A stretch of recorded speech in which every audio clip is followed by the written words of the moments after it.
Five. Hello, hey, it's Sophia Wren, and this is another episode of The Cycle. We have Ainslie here to talk about Mars retrograde in Scorpio. And I just want to let you know that this is huge. I've been seeing so many people resonate with this information that I got from Ainslie, and I wanted to bring her back because there's been a little shift, and you might be feeling it a little bit more.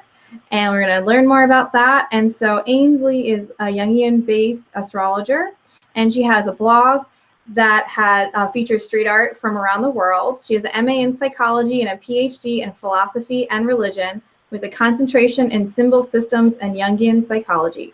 With over 20 years experience in astrological counseling, she brings a unique artistic perspective to her workshops and her readings. And I really enjoy getting updates about what's happening. And recently, something happened. So you want to tell us a little bit about it, Ainslie?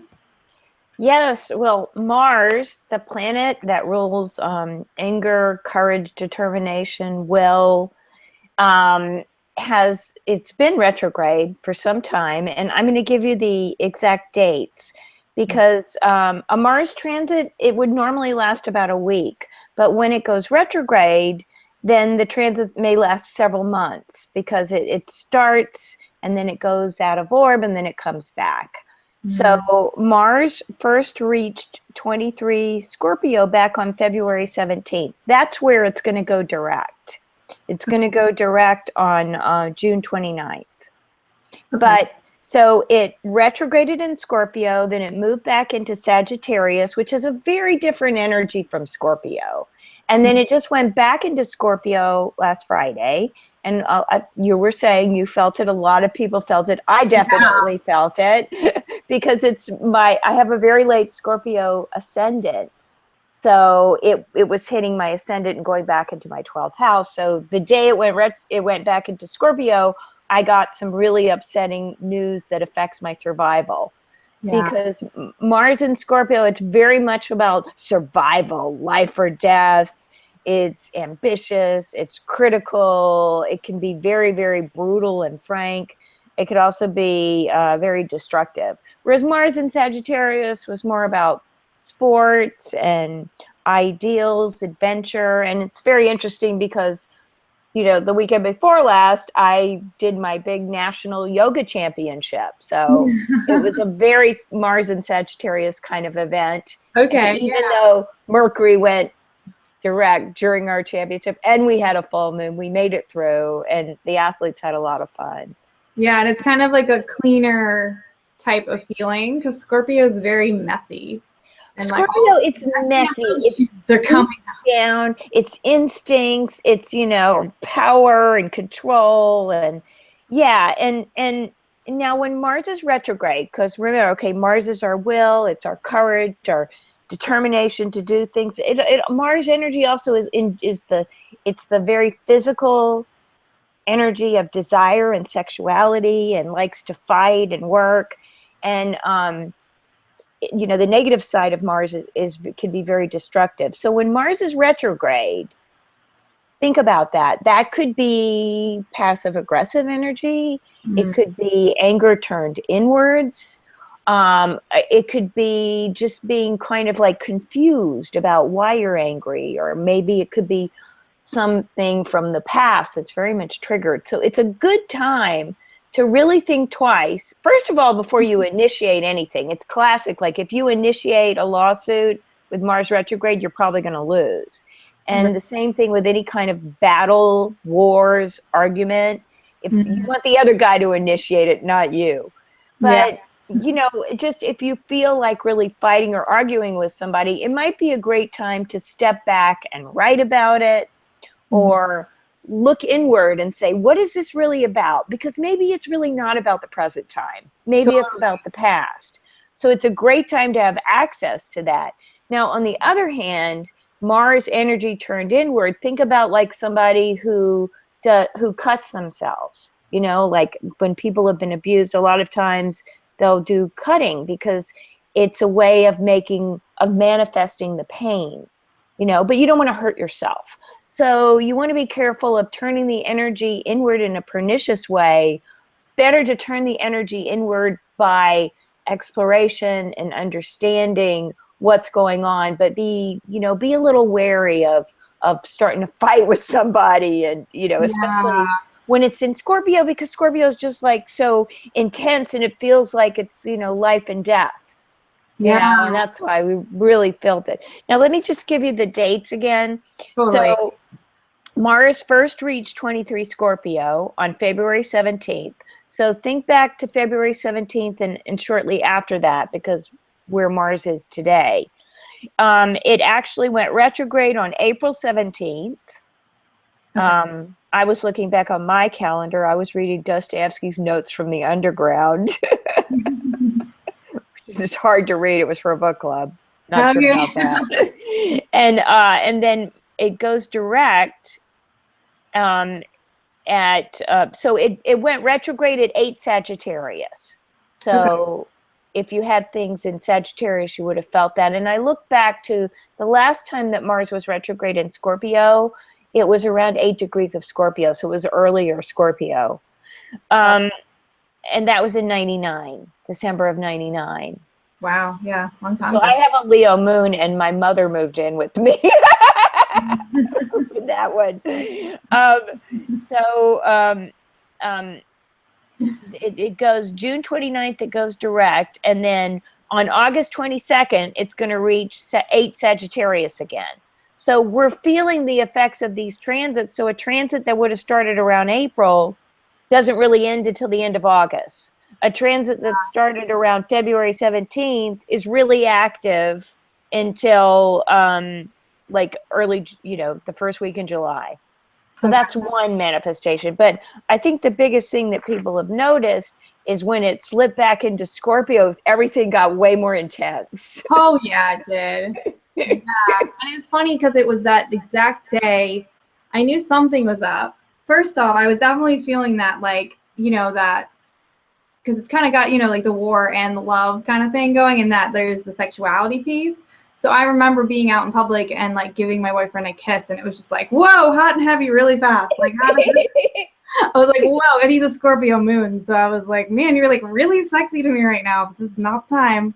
And then, like an hour later, we're still in public place, and I end up like getting in this like really dumb argument that just goes around and around and around. And it was about like my directional abilities or lack thereof. And my boyfriend is talking about how I really need to try more because he's thinking survival. He's like, it's not safe. Like, if you can't like follow directions. And I'm like, I have a GPS. He's like, no, but you should know it. And you need to try more. And you just haven't tried. And like, it was like kind of unyielding and critical and stuff. And I was like, I don't know why, like, I can't get out of this. Like, this is really, and then I was really like bothered by all of that and like annoyed through this whole thing. And I felt really triggered about my survival and everything with our, because our relationship seemed weird. And we did end up, making up and stuff. And then shortly after that, I think maybe I saw your post or I saw some note I wrote down, but I was like, by the next day, Mars went into Scorpio. That's why that happened. Like, that's why it was so, like, we were stuck in this thing. Like, that really was not, it could have just been a 2-minute thing. And it was like a half an hour excruciatingly long public. It's like being taken over by the gods, It was like being compelled to be in this stupid thing, because when your survival needs are triggered, it's really hard to have your higher thinking guide you gliding out of things in a peaceful manner. You end up getting really stuck. And if you have important personal planets or angles right at these degrees, like my rising is 2844 Scorpio, so it's right on it. Wow. Then you feel it more. And also if you have placements in Scorpio or Aries, because Mars rules Aries, and it's also, Mars is the traditional ruler of Scorpio. The modern ruler is Pluto. So you're also going to feel it more with that. And as you're saying it, I think, because I've had my chart read by Ainslie, and it can be really helpful. I have Mars is in Leo, which is my sun sign, and I have like everything in there. I have like Mars, Venus, the sun, and Mercury in there. So I think maybe that's part of why it's like, I don't know. I just feel it. And I kind of feel this internal pressure. Like there's like this bubbling, simmering water inside of me all the time. And it is hot here in Maryland, but it wasn't just the heat. It was like something else inside. And so when you were talking about the internal conflicts of it, I think so many of the people that I'm working with, and I work with them on their creative projects. So there's a lot of introspection that happens and a lot of, you know, gearing yourself up to be confident and to be working with the ideas and to be motivated. And so when things come up, we really look at them and work through them.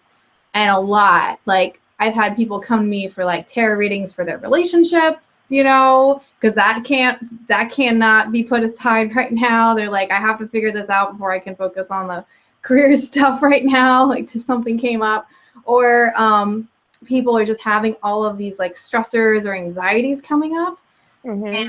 And or feeling like those old stories that were like the things, you know, like the story like I just never can win, you know, Yeah. like that pattern. The old beliefs.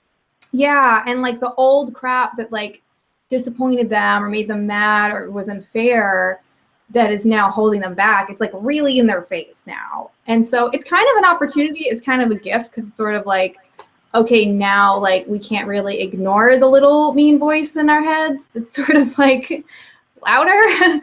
So we can look at it and try to figure out how to deal with it more. It is a time when it's challenging to be objective. It's a little bit more challenging to let things go. You know, like when you meditate and you practice mindfulness and just let the thought happen, and like they really kind of stick to you more with Mars and Scorpio. It's like they want to really pull you down to the underworld, not let you just breeze over it.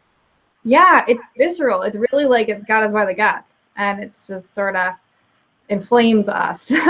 and the message I've been getting intuitively is, you know, to make sure people are getting like grounded exercise and stuff to just sort of have a physical, because for me, I just feel so much better after a walk right now. It definitely has helped me to just move a little bit. But then also remembering what my passions are.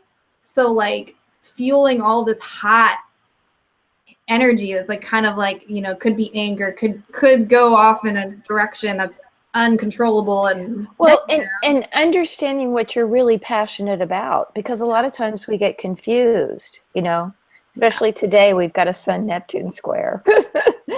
So really kind of what is it that really you are really passionate about that really makes you feel alive? That's another good thing to think about when Mars is retrograde in Scorpio. Yeah, and sometimes we don't know what it is because there was that time when we put our heart in something and then it flopped. And that's been a pattern. It's been like 5 people I've been doing really deep stuff with about that. So we have to kind of get over some things sometimes to let ourselves really be allowed to feel passionate, you know, let ourselves be passionate and not, you know, not feel like that's naive or something. Yeah, absolutely. Yeah. So so I've been doing some healing work with people, and I know that Ainslie has a really cool perspective on doing astrological charts with people. So if you're feeling like you want to delve more into the subject and see how this could be playing out with you personally, because it definitely, there's room for things to be different for different people. And so looking at your chart, you can kind of get an inside look at how all these different aspects of your personality kind of lay out based on your chart. And Ainslie can help you to kind of think of other ways to be handling the situation with what you've dealt. Yeah. Yeah, the basic energies are always there, but we have choices on how we express them. Yeah, I think this is probably like a really good time to do a chart if someone is feeling a lot of conflict inside and out happening.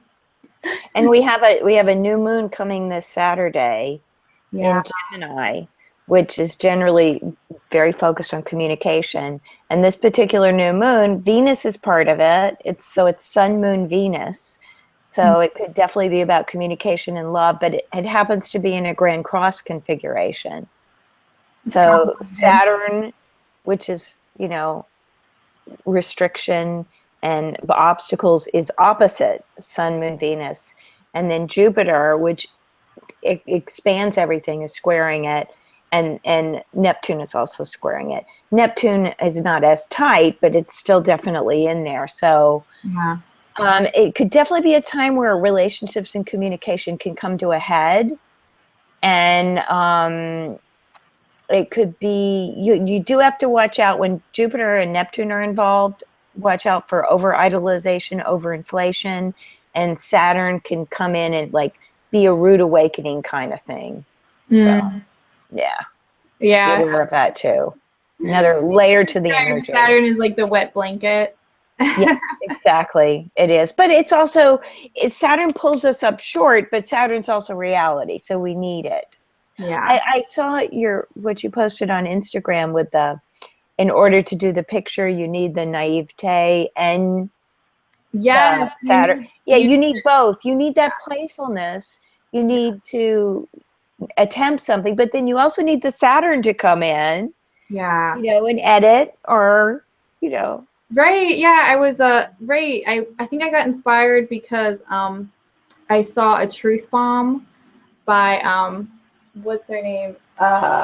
She wrote the Firestarter sessions, Danielle Lepore, and she was saying something like, just spit it out, like the worst case scenario, basically. And this is actually, I do that as a writing exercise, or if somebody's like really anxious, and I've been doing this with people lately, it's like, okay, well, what is the worst possible thing?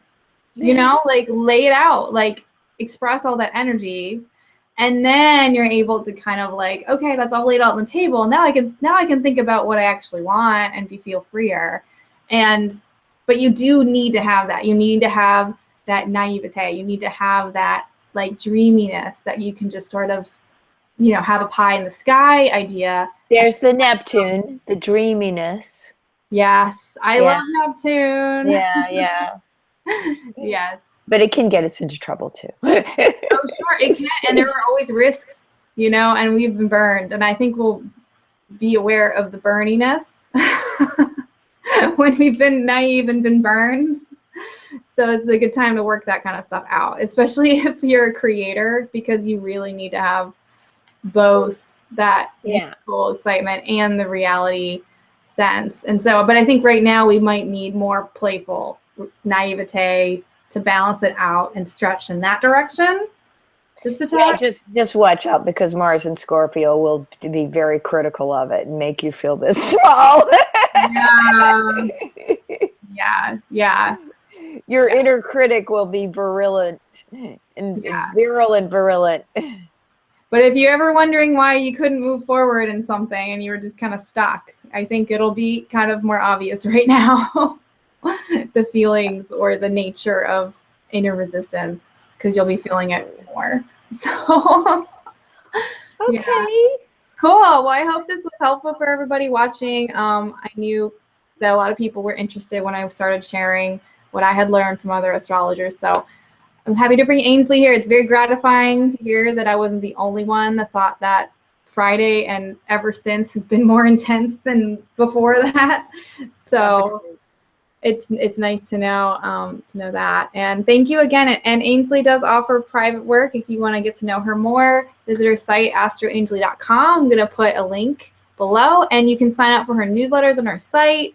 And she has great updates, so you can just find out what's happening all the time. And okay, thanks, we're gonna wrap up. Any last words, Ainslie? Just take care of yourself. We're gonna ride this out. Okay. Bye, everybody. If you like this, go ahead and subscribe on YouTube or share it with a friend. And enjoy your day. Bye, everybody. Thank you. Bye.